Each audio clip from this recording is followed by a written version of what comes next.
दोस्तों स्वागत है आपका किसान स्कूल ऑफ एग्रीकल्चर के ऑनलाइन प्लेटफॉर्म पे। वीडियो को शुरू करने से पहले मैं आपको किसान स्कूल ऑफ एग्रीकल्चर के ऑनलाइन ऐप के बारे में बताना चाहता हूँ। किसान स्कूल ऑफ एग्रीकल्चर के ऐप को इंस्टॉल करके आप यहाँ से जेट ICAR BHU की तैयारी ऑनलाइन कर सकते हैं। ऐप को आप यहाँ से लिंक पे जाके इंस्टॉल कर सकते हैं। अगर ऐप को आप प्ले स्टोर में सर्च करना चाहते हैं तो आप जेट कोचिंग सर्च कीजिए। जेट कोचिंग सर्च करेंगे तो आपको यहाँ पे किसान स्कूल ऑफ एग्रीकल्चर का ऐप दिखेगा। ऐप के ऊपर आप यहाँ पे क्लिक कीजिए। क्लिक करने के बाद में आपको यहाँ पे इंस्टॉलेशन के बटन पे क्लिक करना है।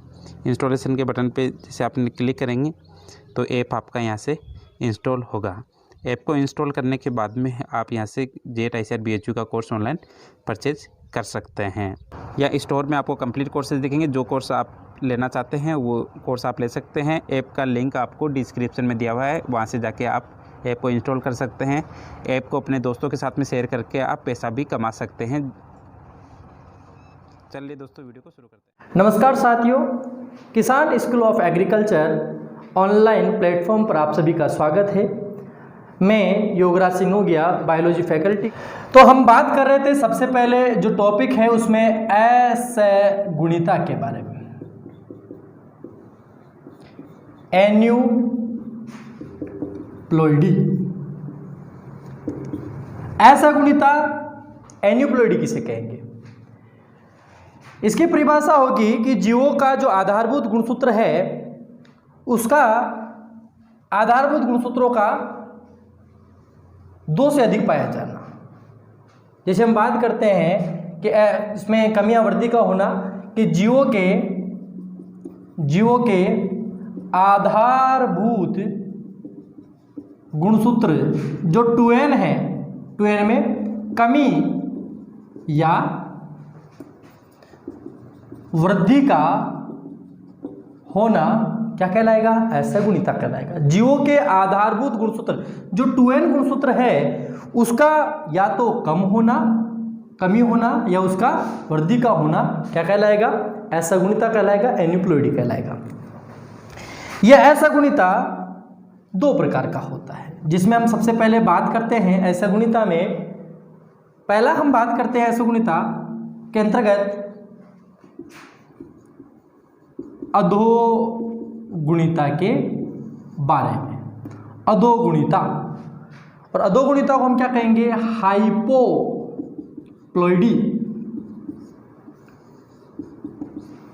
अधोगुणिता हाइपोप्लॉइडी किसे कहेंगे? अधो का मतलब होता है कम, मतलब किसमें कम होना? गुणसूत्रों 2n गुणसूत्रों में कमी का होना क्या कहलाएगा? अधोगुणिता कहलाएगा। तो इसकी डेफिनेशन भी सेम यही होगी कि जीवों के आधारभूत, प्रारंभिक कह सकते हैं हम, जीवों के आधारभूत गुणसूत्र 2n में क्या होना? अधो यानी कमी का होना क्या कहलाता है? अधोगुणिता कहलाता है। अधोगुणिता इसको 2 भागों में बांटा गया है। जैसे हम बात करते हैं, एक तो होता है एक न्यून सूत्रता,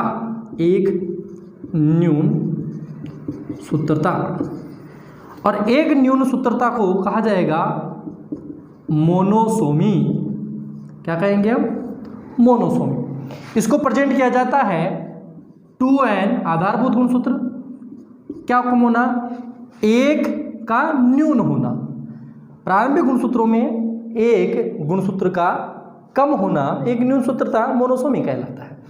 और इसके अंतर्गत एक रोग होता है जिसे हम कहते हैं टर्नर सिंड्रोम। यहाँ से आपके क्वेश्चन पुटअप किया जाता है कि जो टर्नर सिंड्रोम है वो किस प्रकार का एक विकार है, वो एक मोनोसोमी के द्वारा होने वाला है या अधोगुणिता के द्वारा या असगुणिता के द्वारा।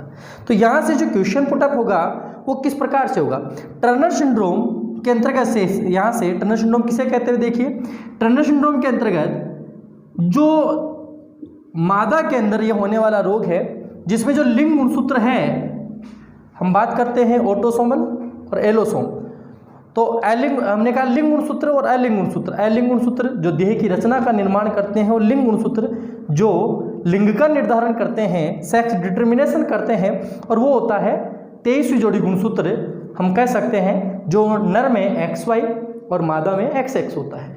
तो मादा में ये टर्नर सिंड्रोम ये रोग होता है, और टर्नर सिंड्रोम के अंतर्गत जो लिंग गुणसूत्र है 45 और 46, उसमें एक एक्स गुणसूत्र की कमी पाई जाती है। तो गुणसूत्रों की संख्या कितनी होगी? 44 प्लस XO। कितने गुणसूत्र रहेंगे? 45 गुणसूत्र होंगे, जबकि होते कितने हैं? 2n बराबर 46, और कितने हैं? 45। मतलब एक गुणसूत्र की क्या हो रही है? कमी हो रही है। और इसके कारण कौन सा रोग होता है? टर्नर सिंड्रोम रोग होता है। किस में होता है? ये रोग महिलाओं में होता है। और इसी स्थिति को क्या कहा जाता है? मोनोसोमी कहा जाता है, या एक न्यून सूत्रता कहा जाता है। तो महिलाओं में यह जो रोग होता है टर्नर सिंड्रोम, इसके अंतर्गत महिलाओं में जननांग, हम कह सकते हैं अंडाशय का विकास नहीं होता। ठीक है, इसकी सिम्टम की बात करते हैं अगर टर्नर सिंड्रोम की, तो क्या होता है? महिलाओं में जननांग अंडाशय का विकास नहीं होता।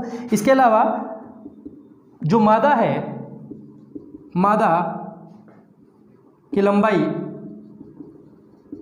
लगभग 4 फीट की रहती है, प्राय इतनी रहती है। इसके अलावा अगर हम बात करते हैं कि मादाओं के अंदर जो गर्दन है उस पर गलकंबल पाई जाती है, यानी झालरदार गर्दन पाई जाती है।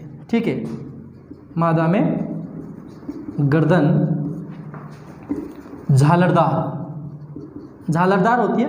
और ऐसी एक इम्पोर्टेंट इसमें है कि मादा क्या होती है? बांझ होती है। मादा बांझ होती है। ये सिम्टम किसके हैं? टर्नर सिंड्रोम के। और टर्नर सिंड्रोम पूछा जाता है, यहाँ से क्वेश्चन कैसे पुटअप होगा कि कैसे कैसे क्वेश्चन पुटअप होते हैं। पहला हम बात कर सकते हैं कि टर्नर सिंड्रोम कैसा है? एक लिंग गुणसूत्रीय विकार है, क्योंकि ये लिंग गुणसूत्रों में हो रहा है, आपको दिखाई दे रहा होगा। ठीक है, लिंग गुणसूत्रीय विकार है। नंबर 2, कौन से गुणसूत्र में परिवर्तन होता है? हम कह सकते हैं इसमें 23वीं जोड़ी में क्या हो जाता है? एक्स गुणसूत्र की कमी, एक्स गुणसूत्र की कमी हो जाती है, जिसे हम क्या कहेंगे? मोनोसोमी कहेंगे। क्या कह सकते हैं? एक न्यून सूत्रता। अगर सिंबॉलिक तरीके से बताया जाए तो हम बात करते हैं 2n-1, 23वीं जोड़ी में एक्स गुणसूत्र की कमी हो रही है। ठीक है, ये इसके साथ जोड़ सकते हैं हम। ठीक है, लिंग गुणसूत्री विकार है 23वीं जोड़ी, जो लिंग गुणसूत्र कहलाएगा, इस लिंग गुणसूत्र में परिवर्तन हो रहा है। एक्स गुणसूत्र की क्या हो रही है? कमी हो रही है। मोनोसोमी, एक न्यून सूत्रता हो रही है। 2n-1 हो रहा है। और गुणसूत्रों की संख्या ABCDE, हम और भी ऑप्शन बना सकते हैं। कौन से गुणसूत्र में? 45 गुणसूत्र की संख्या कितनी होगी? 45 गुणसूत्र होंगे।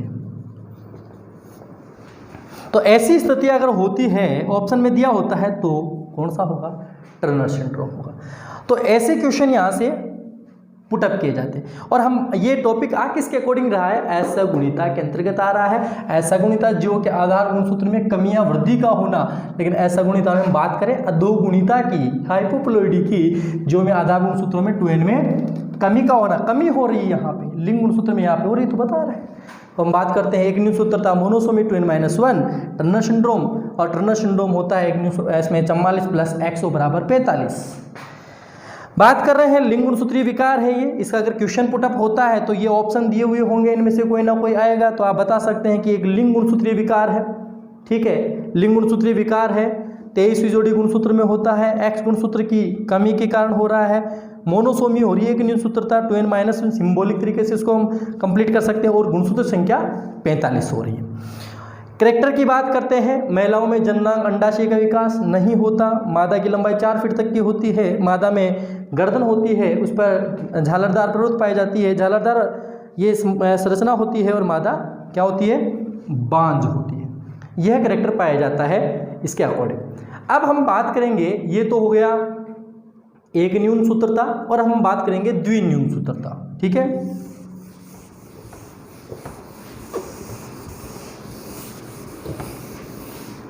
देखिए यहीं पे एक टॉपिक है, एक न्यून सूत्रता और द्विन्यून सूत्रता, इसका अधोगुणिता का दूसरा भाग। द्विन्यून सूत्रता को हम बोलते हैं द्विन्यून, दो की कमी का होना। द्विन्यून सूत्रता जिसे हम कहेंगे न्यूलिसोमी, न्यूलिसोमी 2n-2। तो यहाँ हम कहेंगे कि जीवों के आधारभूत गुणसूत्र 2n में गुणसूत्र के सेट की कमी होना, गुणसूत्र सेट की कमी होना क्या कहलाएगा? द्विन्यून सूत्रता कहलाता है। तो अधोगुणिता के हमने दोनों टॉपिक कंप्लीट किए, एक न्यून सूत्रता जिसमें टर्नर सिंड्रोम रोग के बारे में बात की, द्विन्यून सूत्रता न्यूलिसोमी जिसमें जीवों का प्रारंभिक जो गुणसूत्र है उसमें गुणसूत्र के पूरे एक सेट की कमी हो जाती है, जिसे हम क्या कहेंगे? द्विन्यून सूत्रता। तो यह कॉन्सेप्ट हो गया अपना अधोगुणिता के बारे में। अब हम बात करेंगे दूसरा अधिगुणिता के बारे में। चलिए,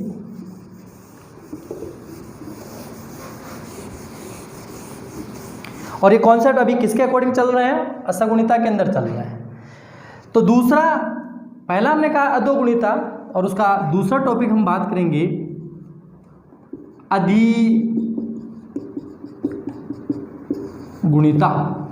अधिगुणिता को हम कहेंगे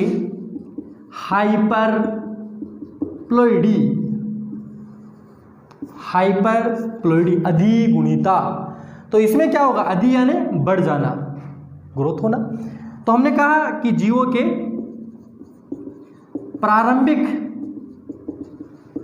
गुणसूत्र 2n में गुणसूत्र की वृद्धि होना। अगर जीवों के प्रारंभिक गुणसूत्र 2n में अगर वृद्धि होती है तो वृद्धि होने की स्थिति हम क्या कहेंगे? अधिगुणिता कहेंगे। हाइपर बढ़ जाना, ठीक है, तो इसे हम क्या कहेंगे? अधिगुणिता कहेंगे। यह अधिगुणिता जो है हाइपरप्लॉइडी है, इसको दो भागों में बांटा गया है, और दो भाग कौन कौन से हैं? सबसे पहले हम बात करेंगे इसमें एकाधी सूत्रता, और एकाधी सूत्रता को क्या कहेंगे? ट्राइसोमी। क्या कहेंगे? ट्राइसोमी। ज़्यादातर क्वेश्चन इसी टॉपिक से पूछे जाते हैं, इसके अंतर्गत हम बात करेंगे एकाधी सूत्रता, ट्राइसोमी, और इसे हम कहेंगे सिंबॉलिक रूप से 2n+1। 2n+1 मतलब प्रारंभिक गुणसूत्रों में एक गुणसूत्र बढ़ रहा है, तो इसे हम कहेंगे एकाधी सूत्रता, ट्राइसोमी। इसका दूसरा पार्ट है जिसे हम कहेंगे, दूसरा भाग एकाधी सूत्रता, तो इसे हम कहेंगे द्विअधी सूत्रता। द्विअधी सूत्रता को हम कहेंगे टेट्रासोमी। 2n+1+2। तो एकाधी सूत्रता ट्राइसोमी और द्विअधी सूत्रता टेट्रासोमी कहलाता है। सबसे पहले हम बात करेंगे इस एकाधी सूत्रता के बारे में। आपको दिखाई दे रहा होगा हम असगुणिता के अंतर्गत अधोगुणिता और अधोगुणिता के बाद में अधिगुणिता के बारे में बात कर रहे हैं। और अधिगुणिता दो प्रकार की होती है, एकाधी सूत्रता और द्विअधी सूत्रता।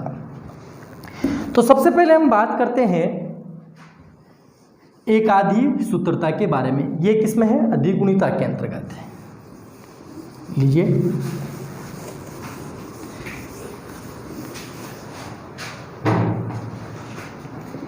एकाधी सूत्रता, और एकाधी सूत्रता को हम क्या कहेंगे? ट्राइसोमी, और ट्राइसोमी को हम क्या कहेंगे? 2n+1। जीवों के प्रारंभिक गुणसूत्र में एक गुणसूत्र की वृद्धि का होना एकाधी सूत्रता ट्राइसोमी कहलाता है। ट्राइसोमी। तो एकाधी सूत्रता की हमने परिभाषा बात की कि प्रारंभिक गुणसूत्र में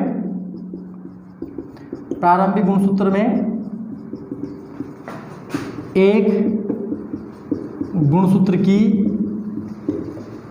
प्रति का बढ़ जाना, किसमें? जीवों के, ठीक है। तो एकाधी सूत्रता के अंतर्गत क्या होता है? इसके अंतर्गत कई प्रकार के रोग होते हैं और इसके अंतर्गत हम बात करते हैं कौन कौन से रोग, जैसे हम चर्चा करेंगे सबसे पहले से पटाऊ सिंड्रोम है, पटाऊ सिंड्रोम, इसके अलावा एडवर्ड सिंड्रोम, एडवर्ड सिंड्रोम, इसके अलावा हम बात करेंगे डाउन सिंड्रोम, डाउन सिंड्रोम, ठीक है। और इसी में हम बात करेंगे क्लाइफेंटर, क्लाइफेंटर सिंड्रोम के बारे में, ठीक है। तो Patau syndrome, Edward syndrome, down syndrome और क्लाइफेंटर सिंड्रोम, इन सभी जो रोग है ये किसके कारण होते हैं? एकादी सूत्रता, ट्राइसोमी के कारण होते हैं। यह किसके कारण होते हैं? हाइपरप्लॉइडी के द्वारा होते हैं, क्योंकि बढ़ रहे हैं इसमें हाइपरप्लॉइडी, जिसमें कहा कि गुणसूत्रों की संख्या में वृद्धि का होना हाइपरप्लॉइडी कहलाता है, ठीक है, अधिगुणिता कहलाता है। और इसके अंतर्गत हमने दो भागों में इसको बांटा, एकादी सूत्रता और द्विअदी सूत्रता। एकादी सूत्रता किसे कहेंगे? ट्राइसोमी, सिंबॉलिक रूप से इसको प्रेजेंट करते हैं 2n+1, और बताया गया कि जीवों के प्रारंभिक गुणसूत्र में एक गुणसूत्र की प्रति का बढ़ जाना, ठीक है। तो यहाँ से क्वेश्चन कैसे पुटअप होते हैं? जैसे पटाऊ सिंड्रोम है, मैं पूरा डिस्क्राइब करूंगा इसे। तो सबसे पहले हम थोड़ा सा ये देख लेते हैं कि पटाऊ सिंड्रोम जो है वो 13वें गुणसूत्र में, 13वें गुणसूत्र में ट्राइसोमी का, 13वें गुणसूत्र में क्या हो जाती है? ट्राइसोमी हो जाती है। बताऊंगा कैसे होता है ये भी। 13वें गुणसूत्र में ट्राइसोमी कारण एडवर्ड सिंड्रोम, ये होता है 18वें गुणसूत्र में ट्राइसोमी कारण, और डाउन सिंड्रोम ये होता है 21वें गुणसूत्र में ट्राइसोमी के कारण। एक रोग है क्लाइफेंटर सिंड्रोम, ये भी ट्राइसोमी के कारण होता है, लेकिन यह एक लिंग गुणसूत्रीय विकार है। तो यहाँ पर हमें जानना ये भी जरूरी है कि जो तीनों रोग मैंने बताए हैं, यह तो है ऑटोसोमल डिजीज, लिंग गुणसूत्रीय विकार, और यह है लिंग गुणसूत्रीय विकार। क्योंकि 13, 18 और 21, क्योंकि मानव के अंदर 22 जोड़ी गुणसूत्र एलिंग गुणसूत्र कहलाते हैं और 23वीं जोड़ी गुणसूत्र लिंग गुणसूत्र कहलाता है।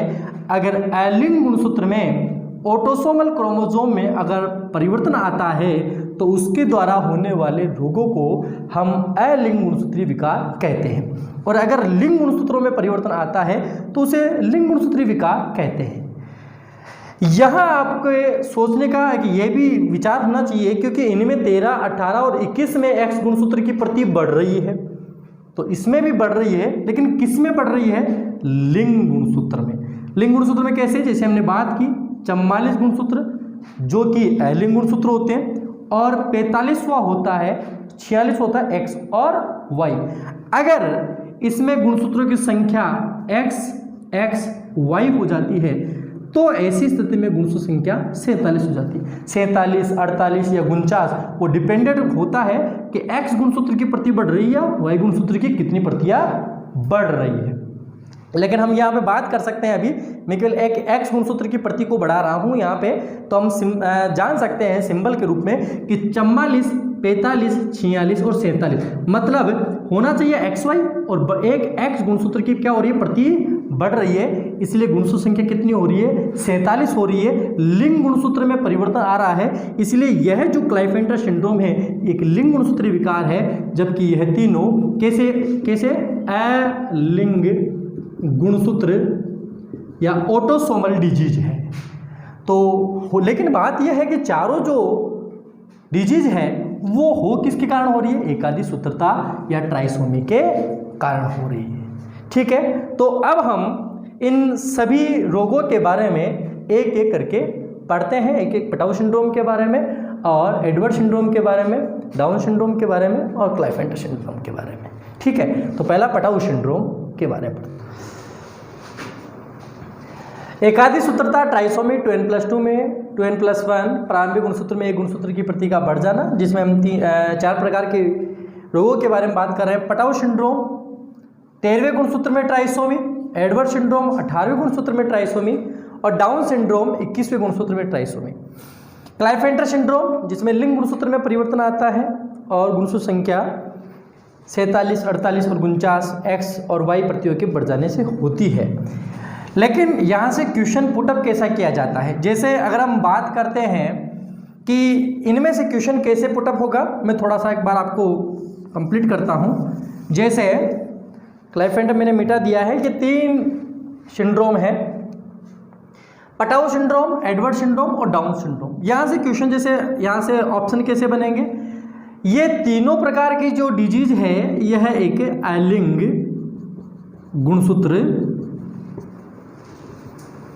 गुणसूत्रीय विकार है, ऑप्शन ए ऐसा। दूसरा अगर हम बात करते हैं, तीनों प्रकार के जो रोग है उसमें इसे सिंबल के रूप में व्यक्त किया जाएगा 2n+1 के द्वारा। तीनों प्रकार के रोग जो है वह ट्राइसोमी या हमने कहा एकाधी सूत्रता के द्वारा होता है।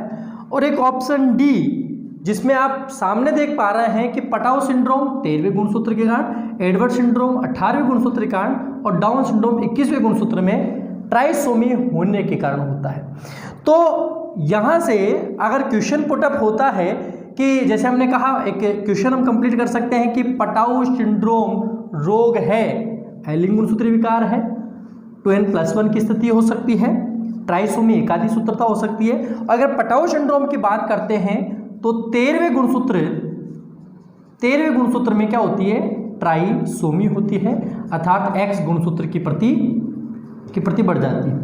इसी प्रकार अगर हम बात करते हैं एडवर्ड सिंड्रोम, तीनों सिमिलर रहेंगे, वही बात रहेगी, लेकिन यहाँ पर एडवर्ड सिंड्रोम में 18वें गुणसूत्र में ट्राइसोमी होगी और डाउन सिंड्रोम में यहाँ पर 21वें गुणसूत्र में ट्राइसोमी होगी। ऐसे क्वेश्चन पूछे जाते हैं, ठीक है।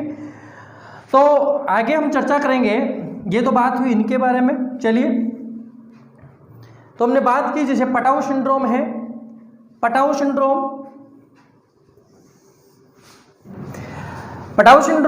जो हमने बात की 13वें गुणसूत्र में ट्राइसोमी हो जाती है, एकाधी सूत्रता हो जाती है। होता क्या है कि नर और मादा प्राणी के अंदर जब युग्मकों का निर्माण होता है, जैसे हम बात करते हैं इसमें शुक्राणु का निर्माण होगा और इसमें अंडाणु का निर्माण होगा। तो शुक्राणु के अंतर्गत जो n बराबर होगा, अगुणित गुणसूत्र संख्या होगी वो 23 होगी हैप्लॉइड, और मादा के अंडाणु में क्या होगा कि जो मादा है उस मादा के 13वें गुणसूत्र में, जैसे कि हम बात कर रहे हैं 13वें गुणसूत्र में, कौन से गुणसूत्र में, 13वें गुणसूत्र में, इस 13वें गुणसूत्र में एक एक्स गुणसूत्र की प्रति बढ़ जाती है। अब ये x प्रति बढ़ जाएगी तो हम बात करेंगे, जैसे हमने कहा 2n+1 की स्थिति हो रही है, अर्थात हमने क्या कहा, ट्राइसोमी हो रही है। ट्राइसोमी 2n+1 हो रहा है, मतलब आधारभूत गुणसूत्रों में एक एक्स गुणसूत्री प्रति बढ़ रही है। कौन से गुणसूत्र में, 13वें गुणसूत्र में। हमने कहा पटाओ सिंड्रोम 13वें गुणसूत्र में ट्राइसोमी के कारण होता है। तो यहाँ पर मादा के अंडाणु में अगुणित गुणसूत्र होते हैं वैसे 23, लेकिन एक्स गुणसूत्र की प्रति क्या हो रही है, बढ़ रही है, इसलिए गुणसूत्र संख्या कितनी हो जाएगी, यहाँ पे 24 हो जाएगी। यहाँ पर n कितना, 23 और यहाँ पर 24। तो ऐसी स्थिति के अंतर्गत जब युग्मनज बनेगा और भ्रूण का निर्माण होगा तो उसमें गुणसूत्रों की संख्या 2n बराबर 47 होगी, ठीक है। तो हमने कहा यहाँ से प्रश्न कैसे कैसे पुटअप किए जाते हैं आपको कंप्लीट हम कह सकते हैं। सबसे पहले जैसे हमने कहा यहाँ हम लिख सकते हैं कि पटाओ सिंड्रोम क्या होता है, 13वें गुणसूत्र में ट्राइसोमी होती है, पहला, ठीक है, अभी मैंने पहले बताया 13वें गुणसूत्र में ट्राइसोमी। अच्छा, इसके अंतर्गत 2n+1 की स्थिति आ रही है, ठीक है, हम ऑप्शन बना रहे हैं इसके, ठीक है, थर्ड ऑप्शन हम बना सकते हैं, 2n+1 हो रहे हैं। अच्छा, सेकंड हमने कहा 13वें गुणसूत्र में ट्राइसोमी। इसके अलावा इसे हम जैसे ट्राइसोमी एकाधी सूत्रता भी कहते हैं, एकाधी सूत्रता, ट्राइसोमी कह दीजिए, एकाधी सूत्रता कह दीजिए। और ऑप्शन अगर हम डी बनाए तो हम कह सकते हैं कि 13वें गुणसूत्र में ट्राइसोमी 2n+1 एकाधी सूत्रता इसमें हो रही है। तो ये सारे के सारे सिम्टम इसके अंदर आएंगे, ठीक है। तो ऐसा क्वेश्चन पुटअप किया जा सकता है। चलिए अब हमने बात की कि जो पटाऊ सिंड्रोम है, जो 13वें गुणसूत्र में ट्राइसोमी के कारण होता है, इस रोग में क्या होता है कि जो शिशु होता है उसका होंठ कटा हुआ होता है। और जैसे आप इमेज में देख पा रहे हैं, इस इमेज में आप देखिए कान थोड़े नीचे होते हैं, हाथों की उंगलियां छोटी होती है, और आप देख पा रहे हैं इसमें जो कान है वह छोटे, और इसमें उदर में मतलब एब्डोमल प्रॉब्लम भी इसमें पाई जाती है, होंठ कटा हुआ पाया जाता है। यह कार्य किसमें होता है? पटाऊ सिंड्रोम में होता है। और इसके अंतर्गत आप देख पा रहे हैं इनमें कि इस रोग से ग्रसित बच्चे के अंतर्गत हृदय विकार भी पाया जाता है। यह प्रॉब्लम होती है पटाऊ सिंड्रोम। इसी प्रकार अगर हम बात करते हैं आगे, देखिए आप पटाऊ सिंड्रोम के बाद में अगला जो हम बात कर रहे थे एडवर्ड सिंड्रोम। एडवर्ड सिंड्रोम में क्या होता है? एडवर्ड सिंड्रोम में 18वें गुणसूत्र में ट्राइसोमी, 18वें गुणसूत्र में ट्राइसोमी के कारण होता है। पहले हम बात कर रहे थे 13वें गुणसूत्र में, जबकि एडवर्ड सिंड्रोम में 18वें गुणसूत्र में क्या हो जाती है? एकादी सूत्रता हो जाती है, और इसके कारण ये एडवर्ड सिंड्रोम जो रोग होता है वह होता है। तो इस एडवर्ड सिंड्रोम के अंतर्गत जैसे हमने कहा 18वें गुणसूत्र में, तो कौन सा विकार है? यह अलिंग गुणसूत्रीय विकार है। नंबर सेकेंड हम कह सकते हैं ट्राइसोमी किसमें होती है? 18वें गुणसूत्र में ट्राइसोमी होती है। क्या होता है? 2n+1 होता है, ठीक है, 2n+1 होता है। और इसके अंतर्गत हमने कहा क्या हो गया इसमें? ट्राइसोमी, एकादी सूत्रता। तो ऐसे निम्न में से कौन सा विकार है? ये अलिंग गुणसूत्रीय विकार। ट्राइसोमी कौन से गुणसूत्र में होती है? 18वें गुणसूत्र में 2n+1, और 18वें गुणसूत्र में x गुणसूत्र की प्रति बढ़ जाने से कुल गुणसूत्र की संख्या कितनी हो जाएगी? इसमें भी 47 हो जाती है। एडवर्ड सिंड्रोम में जो स्थितियां होती है उसके अंतर्गत अगर हम बात करें, आप इमेज में देख पा रहे होंगे कि जो रोगी बच्चा होता है उसका जो सिर है ऊपर से उठा हुआ पाया जाता है, हाथ पैरों की उंगलियां एक असंतुलन रूप से पाई जाती है, और इनमें भोजन के पाचन में परेशानियां होती है। यह विकार जो होता है वह एडवर्ड सिंड्रोम का होता है, ठीक है। इसके बाद एडवर्ड सिंड्रोम के बाद हम आगे बात करते हैं एडवर्ड सिंड्रोम, और फिर बात करते हैं हम अगला जो विकार है वो है डाउन सिंड्रोम। डाउन सिंड्रोम में क्या होता है कि 21वें गुणसूत्र में ट्राइसोमी के कारण, 21वें क्या होता है? 21वें गुणसूत्र में ट्राइसोमी के कारण डाउन सिंड्रोम होता है। जैसे हम बात करते हैं इसकी खोज लैंगडम डाउन नामक वैज्ञानिक ने सन 1866 में इस रोग की खोज की। तो 21वें गुणसूत्र में क्या हो रही है? ट्राइसोमी हो रही है। वही स्थिति होती है जिसने कहा नर है और मादा है। मादा के अंदर जो ओवम है उसमें 24 गुणसूत्र हो जाते हैं, ये हमने बात की। नर ट्राइसोमी, नर और मादा क्या बनेंगे? युग्मक बनेंगे। क्या बनेगा? शुक्राणु, और इसके अंदर जो गैमेट बनता है वो बनेगा अंडाणु। तो शुक्राणु में n बराबर होगा 23, जबकि अंडाणु के अंदर कौन से गुणसूत्र में? 21वें गुणसूत्र में। इसमें अंडाणु के 21वें गुणसूत्र में x प्रति क्या हो जाएगी? बढ़ जाएगी, यहाँ हो जाएंगे 24। तो ऐसी स्थिति में गुणसूत्र संख्या होगी कितनी? 2n बराबर 47। कितनी होगी? 47। लेकिन ऐसी स्थिति में 21वें गुणसूत्र में जब ट्राइसोमी हो जाती है तो ऐसी स्थिति में डाउन सिंड्रोम रोग हो जाता है। तो डाउन सिंड्रोम से ग्रसित जो बच्चा होता है उसे हम मंगोलिज में मूर्ख कहते हैं। मंगोलिज में मूर्ख कहते हैं क्योंकि ये जो बच्चा होता है, जो रोग से ग्रसित बच्चा होता है, मानसिक जड़बुद्धि होता है। इसके अलावा इस बच्चे का जो मुंह होता है वो खुला होता है, जीभ पर कटाव पाया जाता है, बोथरी उंगलियां पाई जाती है रिंकल टाइप में। तो यह सिम्टम पाए जाते हैं डाउन सिंड्रोम में, ठीक है। तो यहाँ तक हम बात कर पाए। इसी प्रकार एकादी सूत्रता में एक और रोग है, वो हम बात कर रहे हैं फेंटर सिंड्रोम है। ये भी एकाधिक सूत्रता में आता है, लेकिन इसमें डिफरेंट क्या है? क्लाइफेंटर सिंड्रोम, सबसे पहले हमने बात की, इसकी सूत्र गुणिता क्या होगी? 44 प्लस एक्स वाई बराबर 47 होगी। एक्स गुणसूत्र की प्रतियों में वृद्धि हो सकती है, जितनी एक्स की प्रतियां बढ़ेगी 47 के बाद मान लीजिए एक एक्स प्रति और बढ़ रही है तो 48 49, लेकिन ज़्यादातर हमने कहा कि ये कार्य किस में हो रहा है? लिंग गुणसूत्र में होता है। तो क्लाइफेंटर सिंड्रोम जो है 44 प्लस एक्स वाई बराबर 47, मतलब लिंग गुणसूत्र में एक्स गुणसूत्र की वृद्धि हो रही है, ट्राइसोमी हो रही है, एकाधिक सूत्रता हो रही है। क्या हो रहा है? एकाधिक सूत्रता, ट्राइसोमी। किस में हो रहा है लेकिन ट्राइसोमी? लिंग गुणसूत्रीय विकार। लिंग गुणसूत्र में एक्स गुणसूत्र की प्रतियां बढ़ रही है, इसलिए ये लिंग गुणसूत्रीय विकार है। ठीक है, तो ये सा क्वेश्चन पूछा जा सकता है कि निम्न में से लिंग गुणसूत्रीय विकार कौन से हैं? तो लिंग गुणसूत्रीय विकार में एक तो टर्नर सिंड्रोम है, जो कि हम अधोगुणिता में मोनोसोमी के अंतर्गत पढ़ चुके हैं, और अभी हम पढ़ रहे हैं एकाधिक सूत्रता में लिंग गुणसूत्रीय विकार कौन सा है? क्लाइफेंटर सिंड्रोम, जिसके बारे में हम जान रहे हैं। तो क्लाइफेंटर सिंड्रोम ये एकाधिक सूत्रता ट्राइसोमी के कारण होता है लिंग गुणसूत्र में, और टर्नर सिंड्रोम होता है वह भी लिंग गुणसूत्रीय विकार है, लेकिन वह मोनोसोमी के कारण होता है। वह 2n-1 और यह 2n+1 के कारण होता है। तो ऐसे क्वेश्चन भी पुटअप किए जाते हैं। तो यह है बात हो गई एकाधिक सूत्रता के बारे में होने वाले रोगों के बारे में।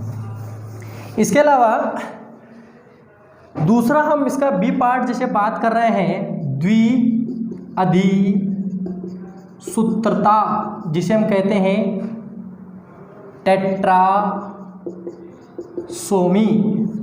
तो टेट्रासोमी किसे कहेंगे? कि जीवों के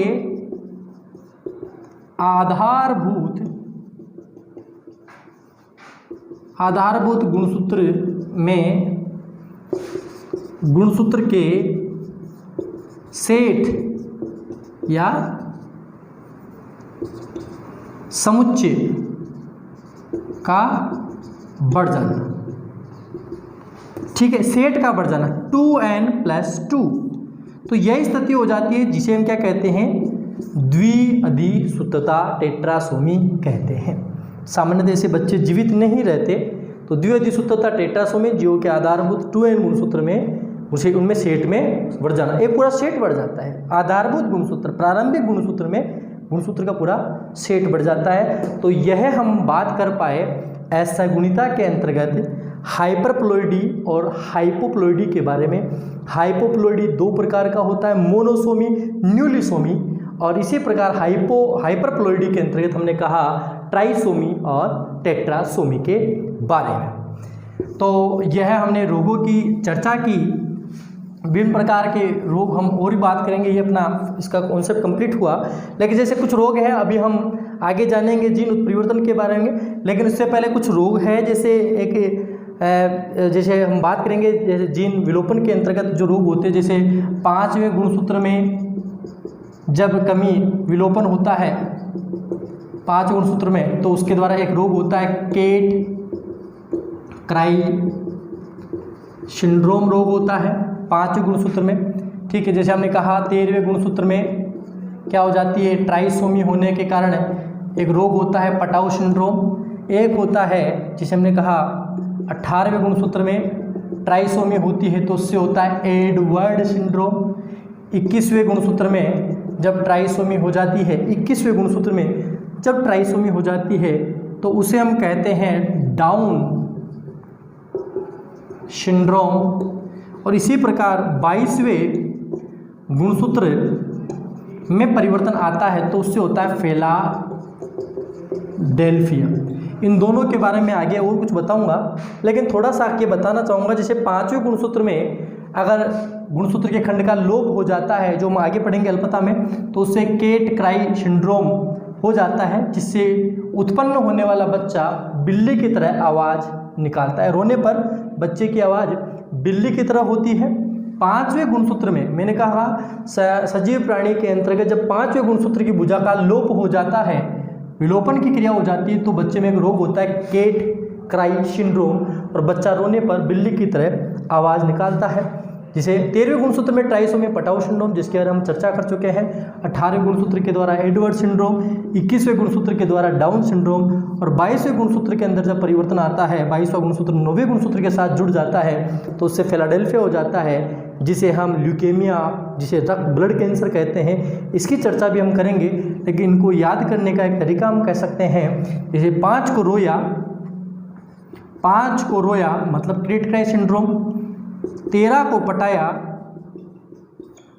18 को ऐड किया, 21 को क्या हो गया, डाउन हो गया, और 22 को क्या हो गया, फेल हो गया। तो आपको पता रहेगा कि रोया कैट क्राई सिंड्रोम में 5वें गुणसूत्र में लोप होने के कारण कौन सा रोग होता है, कैट क्राई सिंड्रोम 5वें गुणसूत्र में लोप हो जाता है। पटाया 13वें गुणसूत्र में ट्राइसोमी होने के कारण पटाउ सिंड्रोम हो जाता है। 18वें गुणसूत्र में अगर ट्राइसोमी होती है तो एडवर्ड सिंड्रोम हो जाता है, और 21वें गुणसूत्र में अगर ट्राइसोमी होती है तो डाउन सिंड्रोम, और 22वें गुणसूत्र में अगर परिवर्तन आता है तो फिलाडेल्फिया हो जाता है। इसलिए हम याद कर सकते हैं 5 को रोया, 13 को पटाया, 18 को ऐड किया, 21 को डाउन हुआ, और 22 को फेल हो गया। हम इस कॉन्सेप्ट के द्वारा इसे याद कर सकते हैं, एक जनरली चीज़ें हैं जो कंप्लीट कर सकते हैं। सभी विद्यार्थी जो जेट आईसी और बीएसयू से रिलेटेड हैं, वह नीचे दिए गए डिस्क्रिप्शन बॉक्स में ऐप का लिंक दिया हुआ है, उसे इंस्टॉल करें और संपूर्ण पाठ्य सामग्री को वहाँ से प्राप्त करें। धन्यवाद।